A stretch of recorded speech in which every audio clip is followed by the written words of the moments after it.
আসসালামু আলাইকুম। আমি মোহাম্মদ শাহিনুর রহমান। তা সকালবেলা চলে আসলাম বাড়ির ছাদে।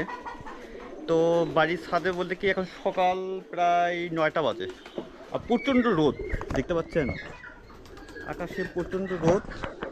আর কয়েকদিন হলে এত যে তাপমাত্রা, একমাত্র আল্লাহ পাক ভালো জানে, এত যে তাপ আর এত যে গরম।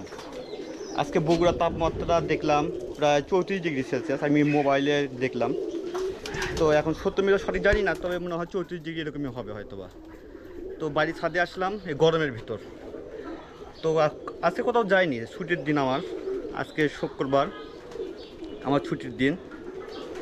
তো এই ছুটির দিনে বাড়ির ছাদে আমি আসলাম, আসার পরে তবে আমি আপনাদের দেখাবো যে বাড়ির ছাদে আমি কী কী করি। এর পাশে দেখতে পাচ্ছেন মুরগি, দেখতে পাচ্ছেন, ক্যামেরা দেখে মুরগি কক শুরু করে দিল।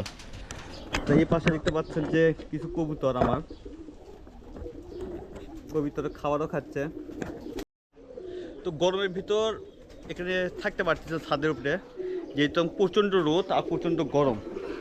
তা আবহাওয়া অফিস থেকে যেটা জানতে পারলাম, টেলিভিশনে খবর দেখলাম যে আর নাকি 2 দিন বা 3 দিন থাকবে, তারপরে হয়তো আবহাওয়াটা একটু ঠান্ডা হতে পারে, বৃষ্টি হওয়ার সম্ভাবনাটা বেশি। যাই হোক, আমি এখন আমার কবিতা ঘরের ভিতরে আমি ঢুকবো, দিয়ে আমি আপনাদের দেখাবো। আমি এখন ঘরের ভিতরে ঢোকার চেষ্টা করতেছি, তালাটা খুললাম।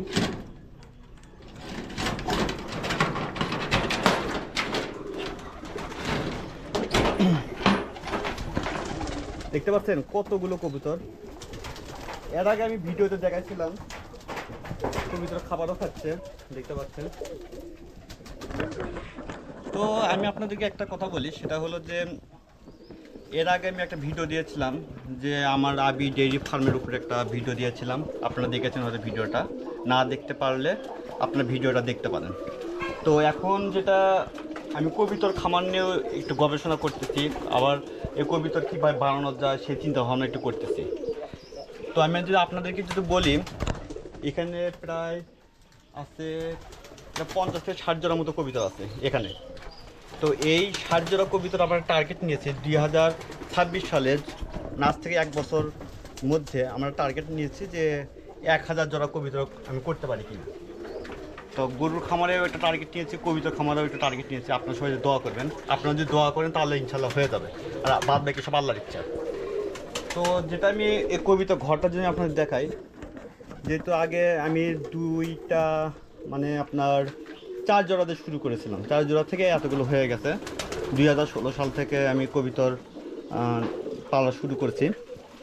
আর আমার একটা টার্গেট আছে যে 2000, আজ থেকে 1 বছর পরে আমার মনে হয় যে 1000 জোড়া কবিতর হবে। এগুলি সব গিরিবাজ জাতীয় কবিতর। তো আমি যদি আপনাদেরকে একটু বলি যে এই কবিতরগুলো আমার অনেক শখের কবিতর। কবিতর একটা বিক্রি করে নিই। আর এর আগে প্রায় 4 জোড়ার মতো, না 4 জোড়া না, এই প্রায় 6 জোড়ার মতো আমি বিক্রি করেছিলাম, সে বাচ্চা কবিতর। তাই এখন এই কবিতরগুলো আস্তে আস্তে একটু বৃদ্ধি পাচ্ছে। তা আমার টার্গেট নিয়েছি যদি 1000 জোড়া না করা পর্যন্ত আমি কবিতর বিক্রি করব না। এগুলি সবগুলো আপনার গিরিবাজ জাতীয় কবিতর। তারপরে আমি নিয়ত আছে আমার, আল্লাহ যদি কোনো আমার বিপদ আপদ যদি না দেয়, তাহলে আল্লাহর কাছে আমি চাচ্ছি, আল্লাহর কাছে চাচ্ছি, আপনাদের দোয়াও চাচ্ছি। তাই টার্গেট নিয়েছি যে আমি আজ থেকে 1 বছরের মধ্যে 1000 জোড়া আমি কবিতা করবই, যে আল্লাহ যদি কোনো বিপদ আপদ না দেয়, আর কবিতা যদি মারা যদি না যায়। তাই একটা কথা আছে যে যত্ন করলে অবশ্যই তাকে নাকি হবে। তা কবিতরে আজ থেকে প্রায় আমি 3-4 বছর কবিতাটা পেলে আমি একটা অভিজ্ঞতা অর্জন করছি। তা সেই অভিজ্ঞতাটা আমি কাজে লাগাবো। যদি 1000 জোড়া যদি আমি কবিতা করতে পারি, তারপরে কবিতা বিক্রি করবো, এর আগে আমি বিক্রি করবো না। তো অনেক ভাইরা আমাকে বলে, ভাই কবিতা বিক্রি করবেন কি না, তারপরে কবিতার আমাকে ওই 1 জোড়া দেন বা 2 জোড়া দেন, এইভাবে আমাকে বলে। তো আমার ওদেরকেও আমি বলে দিই যে ভাই আপনারা দোয়া করেন, ইনশাল্লাহ যে আল্লাহ যদি আমাকে যদি তৌফিক দান করে, তাহলে আমি ইনশাল্লাহ কবিতা আমি আপনাকে দিব, কোনো সমস্যা নাই। কিন্তু কথা হলো কি যে আমি ওই 1000 জোড়া কবিতা করার পর আমার একটা টার্গেট আছে, এটা আমার একটা শখ। যাই হোক, শখের বসে অনেক কিছু আমি করে থাকি। দেখতে পাচ্ছেন কবিতার ঘরগুলো। তা এগুলি আস্তে আস্তে পরিবর্তন করব, আমার নিয়ত আস্তে আস্তে ঘরগুলো আস্তে আস্তে পরিবর্তন করবো, সবগুলো একটু যেহেতু অপরিষ্কার আছে পরিষ্কারও করবো। তা যেহেতু 1000 জোড়া এটা অনেক বিশাল একটা ব্যাপার, তো সেজন্য আস্তে আস্তে আমি করার চিন্তা ভাবনা করতেছি। আর শুধু এটা আমি বাড়ির ছাদের উপরে পালতেছি। যদি 1000 জোড়া হয়ে যায় তখন আমি এই ছাদগুলো আস্তে আস্তে একটু পরিষ্কার করে ঘরগুলো নতুন করে সাজাবো আর কি। তো আপনারা আমার জন্য দোয়া করবেন। এটা হচ্ছে 2026 সালে, এটা আমার জুনের টার্গেট নিয়েছি। জুন মাসের মধ্যে 1000 জোড়া আমার টার্গেট নিয়েছি। এখন আছে প্রায় আপনার 60 জোড়ার মতো কবিতর আছে। তো আস্তে আস্তে এটা বাড়বে ইনশাল্লাহ আমার মনে হয়। তা যেভাবে বাচ্চা দিচ্ছে, যেভাবে আমার কবিতরগুলো এখন যেভাবে কোনো রোগ বৃদ্ধি নাই আল্লাহ রহমতে, আর খাবারও ঠিকমতো দেওয়া হয়েছে, খাবার পর্যাপ্ত পরিমাণ দিয়ে রাখছি। তো এই হিসেবে দেখা যাক, আল্লাহ যদি আমার বিপদ আপদ না দেয় তাহলে হয়তো ইনশাল্লাহ 1000 জোড়া হয়ে যাবে। তো আজকে পবিত্র শুক্রবার, এই শুক্রবারে যেহেতু ছুটির দিন আমার, এই ঈদের ছুটিও কাটাচ্ছি, এখনও শেষ হয়নি। আমার 14 তারিখ অফিস খুলবে। তো না, 14 তারিখ পর্যন্ত বন্ধ আছে, আমার 15 তারিখে খুলে, মানে রবিবারে হয়তো অফিস খুলতে পারে। তো এখন আল্লাহর কাছে আল্লাহর কাছে আমি চেয়ে নিচ্ছি যে আল্লাহ তুমি আমাকে কোনো বিপদ আপদ দিও না, এই কবিতার উপরে তুমি এটা আল্লাহ আমাকে 1000 জোড়া করে দাও। এটা জুন মাসে আমি টার্গেট নিয়েছি। তো কবিতা খাচ্ছে খাক। আমি এখন আমার বাড়ির ছাদে কী কী আছে সেটা আমি আপনাদেরকে একটু দেখাবো। চলেন এখন আমি ছাদে কী কী করেছি সেটা আমি আপনাদের একটু দেখাই। এখানে দেখতে পাচ্ছেন যে কিছু মরিচের গাছ, কিছু মরিচ ধরেছে, দেখতে পাচ্ছেন মরিচ পেকেও গেছে। আর এই পাশে দেখতে পাচ্ছেন বেদানা গাছ, বেদানা হয়তো ধরবে কয়েকদিনের মধ্যে। ফুল এসেছিলো কিন্তু ঝরে গেছে। এই যে দেখতে পাচ্ছেন আনারসের গাছ, দেখছেন সাদা আনারসের গাছও লাগাইছি, আনারস বড় হয়ে গেছে। এখানে পেয়ারা গাছও আমি লাগাইছি, পেয়ারা এখন দেখতে পাচ্ছেন যে ফুল আসবে 2-1 দিনের মধ্যে। এখানে লেবুর গাছ দেখতে পাচ্ছেন। আর এখানে আবার দেখতে পাচ্ছেন যে কিছু অ্যালোভেরা গাছও আছে, তাই কিছু ঘাসও হয়েছে, ঘাসগুলো একটু পরিষ্কার করতে হবে আর কি। আর আমি যদি আপনাদের একটু মুরগি যদি দেখাই তাহলে তো বুঝতে পারবেন। এই দেখতে পাচ্ছেন মুরগি, এর আগে আমি আপনার ভিডিওতে দেখাচ্ছিলাম যে আমার কবুতর ফাউমি এগুলি সবগুলো দেখাচ্ছিলাম। দরজা লাগে না কেন? হ্যাঁ লাগছে, দরজা লেগে গেছে। তা আমি এখন আপনাদেরকে মুরগি যদি দেখাই, আমাকে দেখে ভয়তে চলে গেল এরা। তা বুঝতে পারছেন, এগুলি আমার ছোট ভাইয়ের, এগুলি ফাউমি মুরগি করেছে। আর এই পাশে দেখতে পাচ্ছেন ও কবিতরও করছে, দেখতে পাচ্ছেন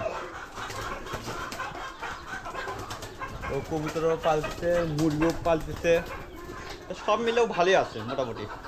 তা আমি যদি আপনাদেরকে দেখাচ্ছে, আমাকে দেখে মুরগিগুলির ভয় থেকে চলে যাচ্ছে আর কি। তা যাই হোক, আমি বাড়ির ছাদে এগুলি লালন পালন করে থাকি। তো দেখতে পাচ্ছি ডিমও পাচ্ছে, উঠে বাপরে বাপ, ভালো লাগলো। এই পাশে দেখতে পাচ্ছেন একটা মুরগি উঠে গেল। তা আমাকে দেখে আবার চলে যাচ্ছে আর কি। এই পাশে দেখতে পাচ্ছেন মুরগির ডিমও পাচ্ছে। এই পাশে মুরগির ডিমও পারতেছে। আমি এখন ওদেরকে বিরক্ত করি না, আমি কোথাও চলে যাচ্ছি। দরজা খুলে আমি এখন চলে যাই।